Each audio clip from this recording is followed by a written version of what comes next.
नमस्कार दोस्तों, मैं हूं नवीन पाटीदार और आप देख रहे हैं वॉइस एमपी। नेहा जोशी मामले को लेकर लगातार वॉइस एमपी की टीम हर एक अपडेट आप तक पहुंचाती आ रही है। जिस तरीके से लगातार इस मामले को सबसे पहले समाजसेवी तरुण बाहेती ने इस मामले को उठाया था और पीड़ित पिता के पास जाकर पूरे मामले की जांच की थी और तफ्तीश की थी कि क्या हकीकत है और किस तरीके से उनकी बेटी गायब हुई है। अगर वहीं बात की जाए तो अब ये मामला लगातार तूल पकड़ता दिख रहा है। जिस तरीके से विहिप ने और बजरंग दल ने जिस तरीके से सामाजिक संगठनों के साथ कल एसपी कार्यालय का घेराव किया था और सोमवार को नीमच बंद का आह्वान किया है। मैं अगर बात की जाए तो इस मामले को लेकर हमने मनासा विधायक माधव मारू से बात की थी। उन्होंने कई तरह के खुलासे भी किए थे। इस मामले में बात करने के लिए हमारे साथ मौजूद है समाजसेवी तरुण बाहेती। उनसे बात करेंगे। वे कांग्रेस से भी जुड़े हुए हैं, साथ ही राजनीति भी करते हैं, लेकिन इस मामले को उन्होंने सामाजिक लेवल पर उठाया था। उसके बाद ये मामला तूल पकड़ता दिख रहा है। सबसे पहले इस मामले को लेकर बात करेंगे, किस तरीके से उन्होंने इस मामले को उठाया। तरुण जी, अगर बात की जाए तो सबसे पहले इस मामले को किस तरीके से पीड़ित के पिता आपके संपर्क में आए थे? देखिए, 22 तारीख की शाम को मेरे पास फ़ोन आया कि एक पीड़ित पिता जिला कलेक्टर कार्यालय में अनशन पर बैठा हुआ है और वो आपसे मिलना चाहता है, वो आपकी मदद चाहता है। तो 23 मार्च को मैं उसके पास गया, मैंने उससे पूछा भाई क्या मामला है, क्या आपको तकलीफ़ है, आप क्यों 15 दिन से अनशन पर बैठे हुए हो।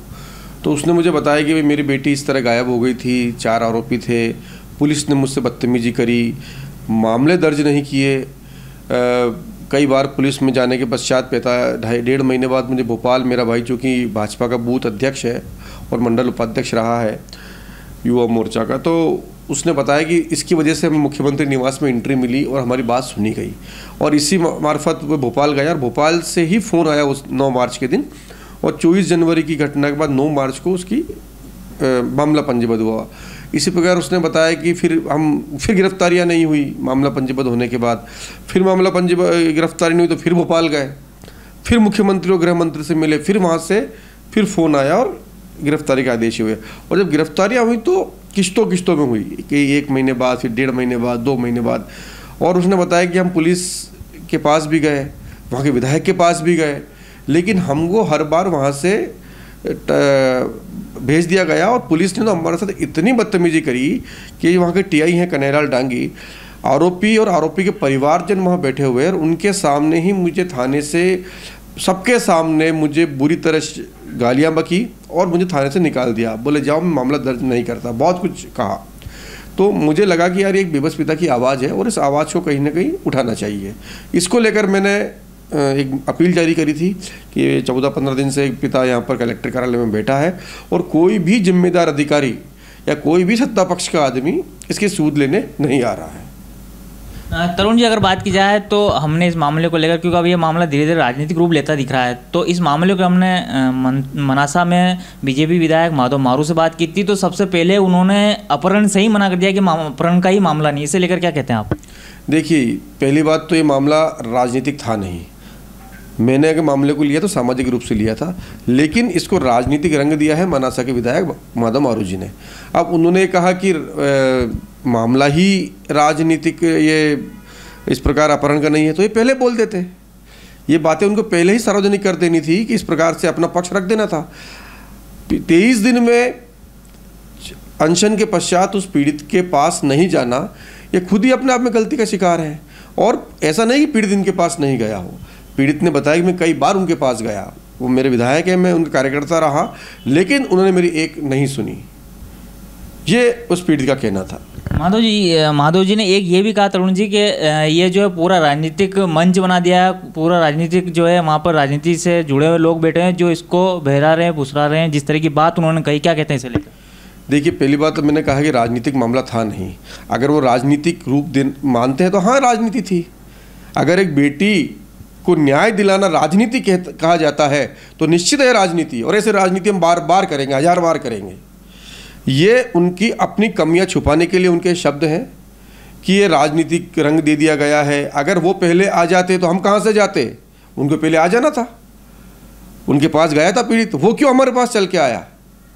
ये शुद्ध रूप से उनकी आपस की भाजपा की और उनकी जो गुट्टी राजनीति की लड़ाई है, इसके चलते पीड़ित को न्याय नहीं मिला।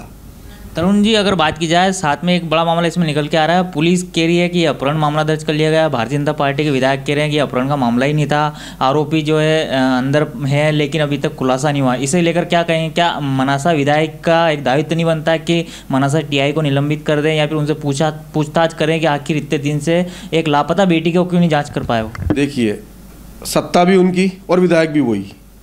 अब वो ये कह रहे हैं कि अपहरण का मामला नहीं था, तो भाई पुलिस गलती किसके दम पे कर रही है? तो आप लोग क्या देख रहे हो? आपके पास भी आदमी आया है, आप सत्ता में आप हो, पुलिस आपकी है, आप में विरोधाभास है इस चीज़ को लेकर। और सबसे बड़ी बात, ये वो स्वीकार भी कर रहे हैं, आपके चैनल पे उन्होंने स्वीकार किया कि हाँ कुछ हद तक लापरवाही हुई है, मामला खुलासा कर देना था। तो आप मान रहे हो ना लापरवाही हुई है, तो क्या दंडित कर रहे हो आप उस लापरवाह करने वाले अधिकारी को? आप खुद स्वीकार कर रहे हो लापरवाही हुई है, फिर भी आप सिर्फ इसलिए अपना बात पूरी, आपकी बात खराब नहीं हो जाए, आपको लोग गलत ना ठहरा, इसलिए आप बचाव की मुद्रा में ये बयान जारी कर रहे हो। अगर बात की जाए तरुण जी, तो साथ ही एक बड़ा मामला ये भी निकल के सामने आया कि उन्होंने टीआई के पक्ष का जो बयान दिया, जिस तरह के हमने पूछा कि क्या आप टीआई को निलंबित को लेकर कोई कार्रवाई करेंगे, तो उन्होंने कहा है कि अभी ये सब जांच का विषय है, वो इतना जल्दी कि जो किसी को निलंबित नहीं किया जा सकता। इसे लेकर क्या सोचते हैं? क्या वे बचा रहे हैं टीआई को? 101% बचा रहे हैं। देखिए, नीमच का इतिहास रहा है, कोई भी टीआई 3 सालों तक किसी थाने में जमा नहीं रहा। ये पहला मनासा का टीआई है जो उनके इशारे पे ही, जिनका 2 बार ट्रांसफ़र हो चुका है, वो मनासा थाने में अभी तक जमे हुए हैं। जब इतनी शिकायतें टीआई की पहले भी आई है और इस मामले में एक छात्र, छोटे मोटे छात्र नेता के साथ कोई टीआई बदतमीजी कर देता है तो ये उसका ट्रांसफ़र करा डालते हैं। वो पीड़ित के साथ अनाप शनाप गालियाँ बक रहा है, बहुत बुरा कह रहा है, पूरा केस बिगाड़ के रख दिया। उसके बावजूद भी उसका पक्ष लेना इस पर स्पष्ट है कि वो पूरी तरह से इसके टीआई को बचाने में लगे हैं। आगे क्या रूपरेखा रहेगी तरुण जी, अगर बात की जाए इस पूरे मामले की? जैसे आज पीड़ित को जो है जिला अस्पताल में भर्ती करा गया है, करा दिया गया है, साथ ही अगर बात की जाए तो नीमच बंद का आह्वान भी किया गया है। किस तरीके से आपकी रणनीति, क्योंकि आप इस मामले को लगातार शुरू से उठाते आ रहे हैं? देखिए, आगे की जो रणनीति है वो अलग चीज़ हो गई, लेकिन टीआई के मामले को लेकर और नीमच बंद के मामले को लेकर मैं कहना चाहता हूँ कि ये आज वो उन्होंने कल एक चीज़ और कही कि गंदगी वहाँ पर फैली हुई है। वहाँ पर दिलीप परियार भाजपा के विधायक वो आए, वहाँ पर विश्व हिंदू परिषद के लोग आए, वहाँ बजरंग दल के लोग भी आए। तो मैं उनसे पूछना चाहता हूँ, क्या ये गंदगी है? मेरा तो एक बात और कहना है कि नीमच ज़िले को ये दुर्भाग्य है, भारतीय ये जो जिन लोगों ने आंदोलन किया कि नीमच ज़िले के इतिहास में ऐसा पहली बार हुआ कि सत्ता रहते हुए भाजपा के अनुवांशिक संगठनों ने ही ऐसे नारे लगाए, सत्ता के दलालों को, जूते मारो सालों को, भाजपा सरकार हाय हाय, शिवराज सरकार मुर्दाबाद, पुलिस अधीक्षक हाय हाय मुर्दाबाद, उनको सड़कों पर उतरना पड़ा। ये इससे सामने ये प्रतीत है कि वो किसके खिलाफ नारे लगा रहे थे। वो बताए, भाजपा विधायक बताए वो किसके खिलाफ नारे लग रहे थे? उनके खिलाफ थे, नीमच विधायक के खिलाफ थे या सांसद के खिलाफ थे? किसके खिलाफ थे? ये इतिहास में पहली बार हुआ। ये इसलिए हुआ कि उनको ऐसा नेतृत्व मिला, इन जो लोग आंदोलन करते हैं उनको ऐसा नेतृत्व मिला कि उनको अपने नेतृत्व के खिलाफ ही नारेबाजी करनी पड़ी, उनको सड़कों पर उतरना पड़ा और हर चीज़ वो उन्होंने कही जो विपक्ष करता है। ये उनके काम है, ये उनका व्यवहारिकता कहे या काम करने का तरीका कहे, उनके काम करने के तरीके से उनके ही लोग उनको भला बुरा कह रहे हैं। ये सत्य है, इसको उन्हें स्वीकार करना चाहिए। तरुण जी, अगर बात की जाए तो जिस तरीके से आप लगातार इस मामले को सुर्खियों में, अगर बात की जाए तो एक बात और उन्होंने कही थी कि पुलिस का काम ये नहीं है कि घर घर की सुरक्षा की जाए, बेटी की भी सुरक्षा की जाए। उन्होंने एक बात ये भी कही थी कि क्या पुलिस अब यही काम करेगी? तो इसे लेकर किस तरीके जोड़ते हैं आप, क्या क्या कहेंगे? तो पुलिस का एनडीपीएस का ही काम करेगी। उनसे मैं पूछना चाहता हूँ कि अगर बेटियों की सुरक्षा पुलिस नहीं करेगी तो क्यों नारा देता है बेटी बचाओ बेटी पढ़ाओ? क्यों उनके मुख्यमंत्री प्रधानमंत्री नारा देते हैं? क्यों वो बेटियों के पक्ष पूछते हैं? ये सिर्फ बचाव की मुद्रा। मैंने कहा कि मामला उनके हाथों से निकल चुका था, उनकी किरकिरी सब जगह हो चुकी थी। उन्होंने देखा कि अब कोई रास्ता नहीं बचा है, कुछ कहना है, तो उन्होंने ये बयान जारी किया। और आज भी वो पीड़ित को गलत ठहराना पे तुले हैं, जबकि पूरा जिला उस पीड़ित के साथ है और ये सामने दिख रहा है कि उसके साथ गलत हुआ, लेकिन वो अपने लोगों को बचाने के लिए, अपने टीआई को बचाने के लिए, और अपने उनको कोई गलत नहीं कहे इसलिए वैसे बयान जारी कर रहे हैं। और सबसे बड़ा 23 दिन हो गए थे, हम तो 14वें दिन गए, उससे पहले वो चले जाते। उनका ये बयान भी गलत है कि पीड़ित की मैंने मदद करी, वो पीड़ित मानने को तैयार नहीं है। वो आज मीडिया में कह रहा है कि मैं कई बार गया, मेरी इन्हें कोई मदद नहीं करी, अगर ये मदद करते तो मुख्यमंत्री के पास नहीं जाता। और एक बात बताइए कि आज के ज़माने में लोग 50 किलोमीटर मोटरसाइकिल से जाने में घबराते हैं, वो 450 किलोमीटर मोटरसाइकिल पे ये बैनर लगे गया कि मेरी मातृ संस्था होने के बावजूद मुझे न्याय नहीं मिल रहा। इससे बड़ी शर्मनाक बात तो क्षेत्र के प्रतिनिधि के लिए हो ही नहीं सकती कि उनका क्षेत्र का आदमी, उनका कार्यकर्ता ये बैनर लगा के भोपाल जाए कि मेरे को न्याय नहीं मिल रहा। किससे न्याय नहीं मिल रहा? वहाँ कौन विधायक है, वहाँ कौन सांसद है, क्या है वहाँ पर? ये अपने आप में स्पष्ट है कि वो किसके खिलाफ गया और इस बुरे मामले में विधायक की क्या भूमिका रही है, क्या नहीं रही है, ये जनता के सामने आ चुका है। तो तरुण जी, आखिरी सवाल, क्या इसको अब राजनीतिक रूप माना जाए जिस तरीके से माधव मारू ने बयान दिया है? बिल्कुल, उन्होंने राजनीतिक मुद्दा बनाया है। इस मामले को लेकर हमने सामाजिक रूप से मामला चलाया और सबसे बड़ी बात कि हमने हमारे नेताओं को बताया। पूर्व मुख्यमंत्री दिग्विजय सिंह जी ने भी इस मामले को लेकर शिवराज सिंह जी को ट्वीट किया, डीजीपी एमपी को ट्वीट किया। कोई राजनीतिक मामला नहीं था, उन्होंने भी एक गैर राजनीतिक तरीके से ही इस मामले को लेकर बार बार, एक बार नहीं कई बार ट्वीट किया उन्होंने। उसके बावजूद हमने राजनीतिक मामला बनने ही नहीं दिया।